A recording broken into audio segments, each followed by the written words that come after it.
Hello everyone, welcome back to my channel Nikki Mishra daily life. तो आज है संडे। ये हमारा वीडियो जो है वो संडे का है और मैं अपलोड करने वाली हूँ मंडे को। तो संडे को फटाफट से मैं ब्रेकफास्ट बनाने में लगी हुई। एक्चुअली संडे जो होता है वो बहुत ज़्यादा भाग दौड़ हो जाता है, बहुत ज़्यादा काम हो जाते हैं। तो मैं सोची क्यों ना मैं प्लेन सा सिंपल सा जो शॉर्टकट में बन जाए, जल्दी भी बन जाए, मैं वो नाश्ता बना देती हूँ, फिर मैं अगले काम में लग जाऊँगी। तो यहाँ मैं दाल बना रही हूँ और भुंजिया और रोटी। दाल को हमने चढ़ा दिया, साइड में भुंजिया भी छौंक दी हूँ और यहाँ मैं आटा छानने वाली हूँ। मेरा फटाफट काम हो रहा है किचन का। और उसके बाद बच्चों को नहलाना है। फिर बच्चे आ गए, ये भी लोग मुझे कुछ कुछ बोल रहे थे, मम्मा भैया मार दिया, मम्मा अक्षु ऐसे बोल दी। इन लोगों का कंप्लेन तो मत ही पूछो। उन लोगों को मैनेज कर कर रही थी, फिर मैं किचन का भी काम कर रही थी। उसके बाद मैं यहाँ पे जो है, हाँ सॉरी, मेरी बेटी फिर से आई गई कुछ बोलने के लिए, मम्मा मुझे गोदी ले लो, मुझे दिखाओ तुम क्या कर रही हो। तो मैं उसे भी गोदी ले ली हूँ, क्योंकि मैं उसे भी नहीं बोल सकती हूँ ऐसे वैसे। छोटी बच्ची है, काम के साथ साथ बच्चों का भी देखभाल करना मम्मा का जिम्मेवारी होता है, सारी मम्मियों का। फिर उसको दिखा दी, वो चली गई, मैं अपने काम में लगी हुई थी। उसके बाद एक्चुअली क्या होता है ना, हमारे लिए संडे काफ़ी डिफ़िकल्ट होता है।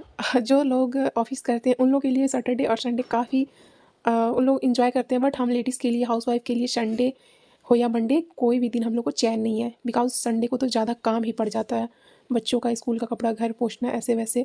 और मेरे घर में जो है वो हमने दाई को हटा दिया है, आई मीन जो मेड थी उन्हें हम लोगों ने हटा दिया है। एक्चुअली जब बच्चे बहुत ज़्यादा छोटे थे तो हमने 4 साल तक उन्हें रखा, बट नहीं, अब हम जो है अपने से ही हम लोग को ज़्यादा पसंद आता है काम करने के लिए। तो मेरा किचन का काम जो था वो बन रहा था, आटा साँध के मैं रख ली थी, सोची चलो इधर फटाफट मैं पोछा मार लेती हूँ सारे घर में। तो यहाँ रूम में मैं अपना पोछा मार रही हूँ। उसके बाद मैं बारी-बारी से बच्चों को नहलाऊँगी। देख लो कितना सारा काम होता है हाउसवाइफ़ के लिए। ये लोग मतलब आई मीन किसी को ये तो बताने की ज़रूरत नहीं है, कितना काम होता है, सारे घर में काम होते हैं। और हमारे साथ में जो बच्चे हैं, ये लोग हम लोग का टाइम जो है वो बिल्कुल मतलब निकाल देते हैं, पता भी नहीं चलता है पूरा-पूरा दिन कैसे निकल जाता है। तो यहाँ मैं फटाफट से अपना सारा रूम को क्लीन कर रही हूँ, बिकॉज़ संडे है, साफ़-सुथरा रहता है तो बच्चे जो हैं वो आराम से खेलते हैं, वरना गंदा में अच्छा भी नहीं लगता है। और इन्हीं सब काम-काज में हम जो है पूरा दिन निकाल देते हैं, आई मीन पूरा लाइफ़ निकल जाती है। हम लोग के लिए सोचने के लिए भी टाइम नहीं मिलता है कि हमें कुछ करना है या स्पेशल कुछ हो, ऐसा कुछ भी नहीं। इन्हीं सब चीज़ों में से हमें भी अपने लिए टाइम निकालना है और थोड़ा बहुत स्टडी करनी है। बच्चे यहाँ खेल रहे हैं और मैं क्लीन कर रही हूँ। उसके बाद इन लोगों को बारी-बारी से नहलाऊँगी। एक्चुअली होता क्या है ना कि जब भी हम कोई काम करते हैं, तो हमारे अंदर एक एनर्जी आ जाती है ऑटोमेटिक। अगर आप लेज़ी टाइप से रहोगे तो आपको कुछ भी करने का मन नहीं करेगा और अपने आप में एक एक्साइटेड हो जाओगे या एक्टिव हो जाओगे कि नहीं हमें, तो उस दिन मेरे साथ तो ऐसा ही होता है। अगर मैं अपने पे आ जाती हूँ तो घर का सारा काम फटाफट क्लीन में, हाँ, मतलब टोटल चीज़ करके डाल देती हूँ। और जिस दिन लेज़ी जैसा हुआ, उस दिन पूरा लेज़ी दिन कट जाता है। क्लीन करने के बाद हमने बच्चों को बारी-बारी से नहलाया। यहाँ मैं बाबू को नहला रही थी। उसके बाद ठंड भी बहुत ज़्यादा था, ये पूरा काँप रहा था, लेकिन नहलाना तो ज़रूरी है। कभी-कभी मिस भी हो जाता है, स्कूल जाता है तो उतना सुबह-सुबह नहीं नहला पाती हूँ, बट संडे को नो मिस। संडे तो संडे है, सारे लोग फ्रेश होंगे तो ठीक रहेगा।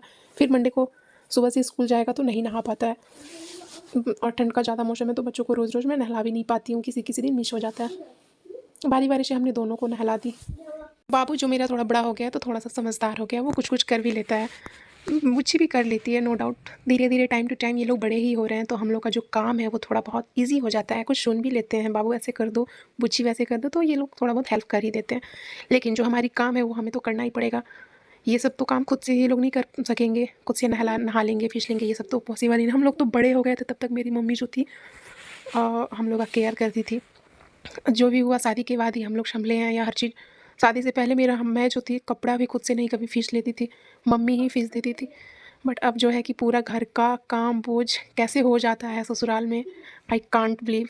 मैं खुद ही करती हूँ, बट कभी-कभी सोचती हूँ यही मैं थी जो अपने मायके में एक काम नहीं कर पाती थी, सारा कुछ मम्मी के भरोसे।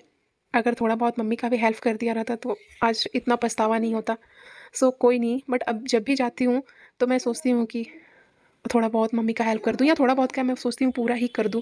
क्योंकि अब जो रियलाइज़ होता है ना वो बहुत ज़्यादा होता है कि काश मैं भी जब शादी से पहले टाइम था मम्मी का सेवा करती, काम करती थी, बट उतना जो होता है ना रिस्पॉन्सिबिलिटी के साथ कुछ भी नहीं। इस टाइप से था, केवल फ़ोन ऐसे-वैसे, स्कूल जाना, पढ़ना, लिखाना या खुद पढ़ना, ऐसे हो जाता था। फिर मैंने अक्षु को भी कर दिया, दोनों बच्चों को हमने फ्रेश कर दिया, अब है हमारी बारी। तब तक अगर मेरे हस्बैंड जी आ जाएँगे तो मैं उन्हें खाना खिला दूँगी, फिर मैं चली जाऊँगी नहाने के लिए। यहाँ बच्चे रेडी हो गए, अब जा रही हूँ मैं नहाने के लिए। तो गाइस यहाँ मैं आ गई हूँ नहा के आने के बाद टाइम हो रहा है 11:30। मैं यहाँ पूजा कर रही हूँ। पूजा हमारा 11:30 ऑलमोस्ट 12 ही बज जाते हैं टोटल काम करने में। सो कोई नहीं, हमें तो घर में रहना है, सब कुछ करके चलना है, वरना फिर अच्छा भी नहीं लगता। अगर पूजा पाठ नहीं करो या नहाओ नहीं तो बिल्कुल अच्छा भी नहीं लगता है। सो ये सारा काम करने के बाद, नहाने के बाद एक अलग ही फ्रेशनेस होता है। तो ये सारे काम जो है एक लेडीज़ हाउसवाइफ के लिए बहुत ज़्यादा हैं। तो गाइज़ वीडियो अच्छी लगी तो लाइक करें, चैनल को सब्सक्राइब करें। मिलती हूँ